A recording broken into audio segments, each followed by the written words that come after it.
જય શ્રી કૃષ્ણ. પ્રિય વૈષ્ણવજનો, આજે આપણે પુષ્ટિ સત્સંગ સાગર ચેનલમાં વૈષ્ણવ કઈ રીતે કૃપા કરે અને કેટલો વૈષ્ણવમાં પણ પ્રગટ પ્રતાપ બિરાજે છે અને કઈ રીતે આ રાજાને સંતાન નહોતા થતા અને વૈષ્ણવની કૃપાથી એને સંતાન થયા, એવો એક પ્રસંગ 252 વાર્તા પ્રસંગ વાર્તા 93 ત્રણ તુંબડાવાળો વૈષ્ણવ જે શિવજીના ઉપાસકે શિવજીને રાજી કર્યા પણ તોય શિવજીએ સંતાન ન આપ્યું અને વૈષ્ણવના કહેવાથી સંતાન થયું, એ વાર્તા પ્રસંગ વિશે સત્સંગ કરશું. એ પહેલાં જો આપે પુષ્ટિ સત્સંગ સાગર ચેનલને સબસ્ક્રાઈબ ન કરી હોય તો સબસ્ક્રાઈબ કરો તથા અન્ય વૈષ્ણવ મિત્રોને શેર કરો, જેથી કરીને સત્સંગના નવા નવા વિડીયોઝ તેમને સુધી પણ પહોંચી શકે. હવે સિદ્ધપુરમાં એક બ્રાહ્મણને ત્યાં જન્મ થયો. જન્મતા જ ભગવાનનું ઉચ્ચારણ કર્યું, શ્રી કૃષ્ણ આવું કહ્યું. રડ્યા નહીં, નકર ખરેખર બાળા હાથ આપે ને બાળક રડે જન્મે થઈએ, પણ આને ભગવદ નામનું ઉચ્ચારણ કર્યું. ત્યારે એના મા બાપને નવાઈ લાગી. 3 દિવસ સુધી માતાનું દૂધ પીધું નહીં. ત્યારે માતાને ખૂબ ચિંતા થઈ અને આ બાળક જીવશે કે નહીં એ મૂંઝવણમાં મુકાઈ ગયા. પછી માતાએ ગાયનું દૂધ આપ્યું તો એણે થોડુંક દૂધ ગાયનું પીધું. પછી એને રોજ ગાયનું દૂધ આપવા લાગ્યા. આ બાળક 5 વર્ષનો થયો તે દિવસથી કૃષ્ણ નામનો જપ કરવા લાગ્યા. કોઈ સાથે બોલે નહીં, કોઈ પાસે બેસે નહીં અને વૈરાગીની જેમ રહે. હવે મા બાપે જાણ્યું કે આ લૌકિક બાળક નથી, તેથી કાંઈ કહે નહીં એને બાળકને. આ બાળક કશું ખાઈ પીએ નહીં અને ગાયનું દૂધ પીને રહે. આમ કરતાં કરતાં એ 15 વર્ષના થયા. ત્યારે શ્રી ગુસાઈજી સિદ્ધપુર પધાર્યા અને તે સરસ્વતીમાં સ્નાન કરવા પધાર્યા. શ્રી ગુસાઈજી તે વખતે આ બાળક સરસ્વતીમાં સ્નાન કરતો હતો, તો એને શ્રી ગુસાઈજીના સાક્ષાત પૂર્ણ પુરુષોત્તમના રૂપે દર્શન થયા. એણે શ્રી ગુસાઈજીને 2 હાથ જોડીને વિનંતી કરી કે મહારાજ, મેં આપને ઓળખ્યા છે, હવે કૃપા કરીને મને શરણે લો. ઘણા દિવસથી વિખૂટો પડ્યો છું અને આજે આપના દર્શન થયા છે. ત્યારે શ્રી ગુસાઈજીએ કહ્યું કે તું દેવી જીવ છે, તેથી અમે તારો અંગીકાર કરવા માટે અહીં આવ્યા છીએ.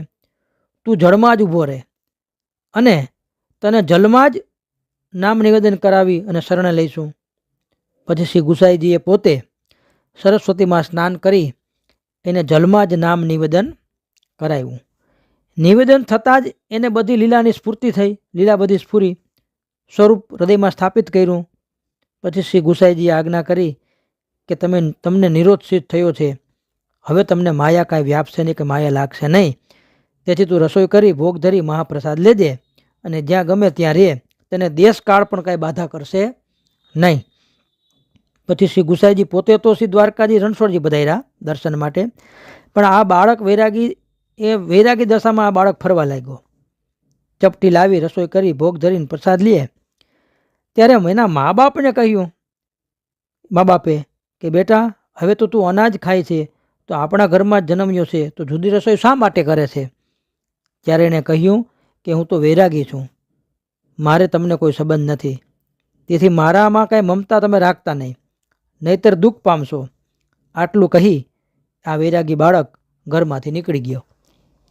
અષ્ટાક્ષર મંત્રોનો સતત જપ કર્યા કરે, એક ઠેકાણે ક્યાંય રહે નહીં, સદા ભગવદ્ લીલામાં આવેશમાં છકેલા રહીએ, કોઈ સાથે કશું બોલે નહીં.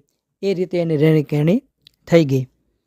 એક વખત એ વૈરાગી શ્રીનાથજીના દર્શને ગુજરાતથી એક સંઘ આવતો હતો. તેની સાથે આ 3 તુંબડા ખંભે ખોસતા. એ 3 તુંબામાં એક તુંબડું ખંભે રાખતા ખાસાનું, પાછળ કમરે મર્યાદિત સેવકીનું એક તુંબડું હતું અને આગળ કમરે બહારનું. એમ એ તુંબડા 3 એની પાસે રહે.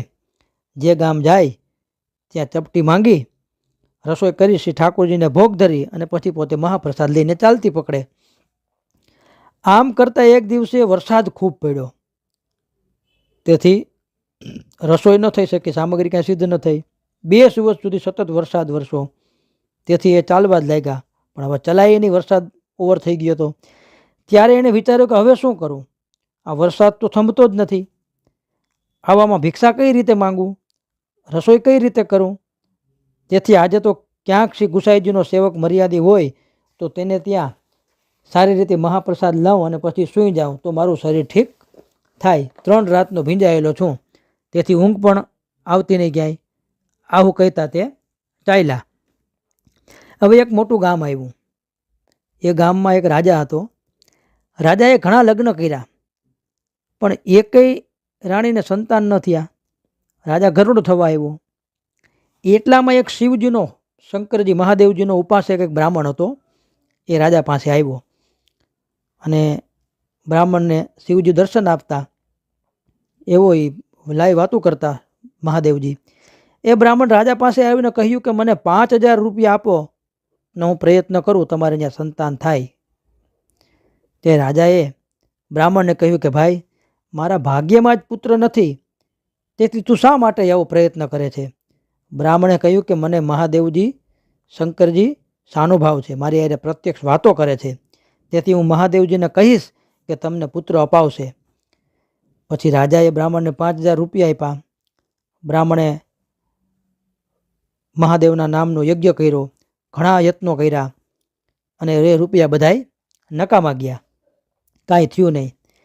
ત્યારે એ બ્રાહ્મણ મહાદેવજી માથે મરવા પડ્યો.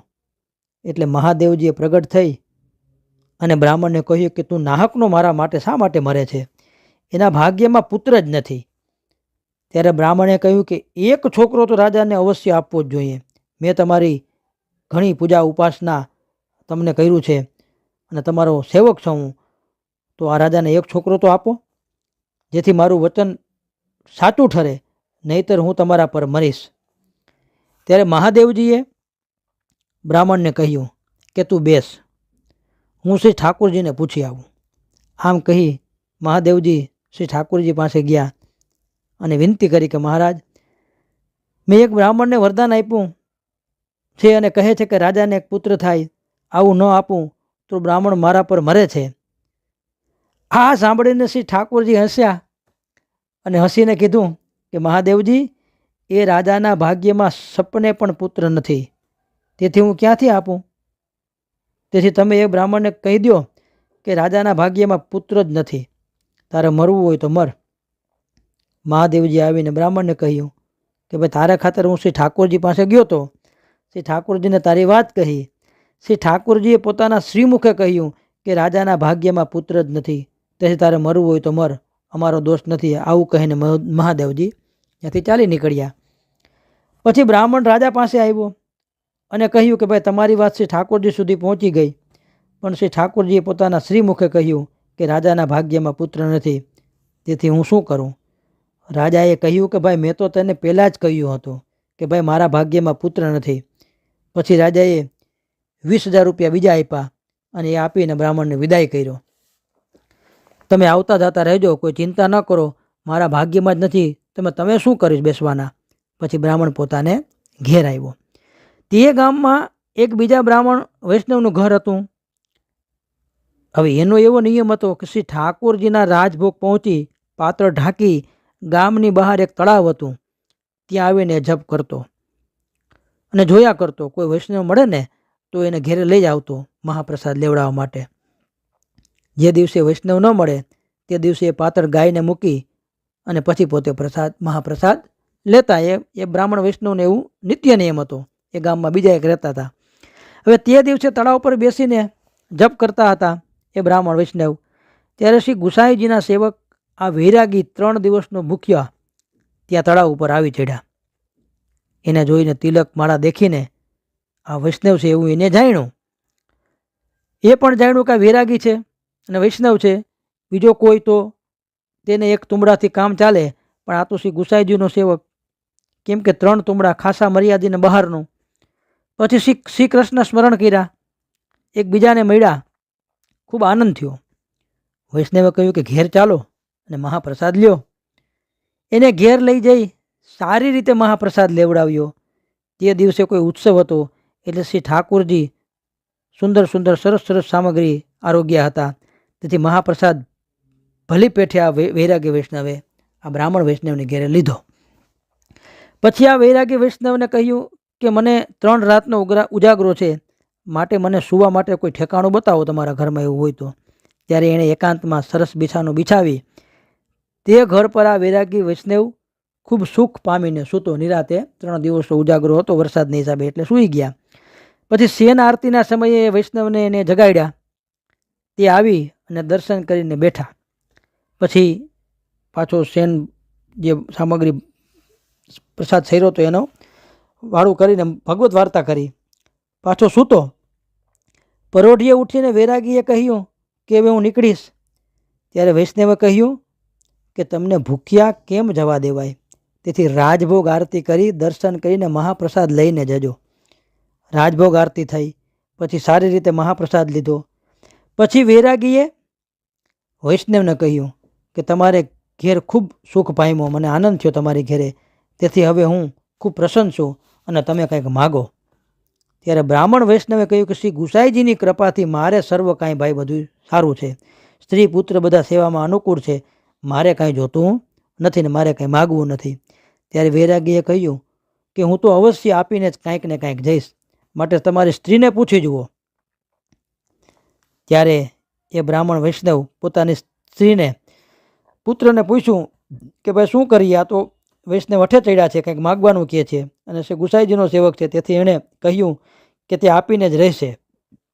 તો આપણે એવું કંઈ માગવું હોય તો શું માગવું, અને માગવું એ તો વૈષ્ણવનો ધર્મ નથી આપણો.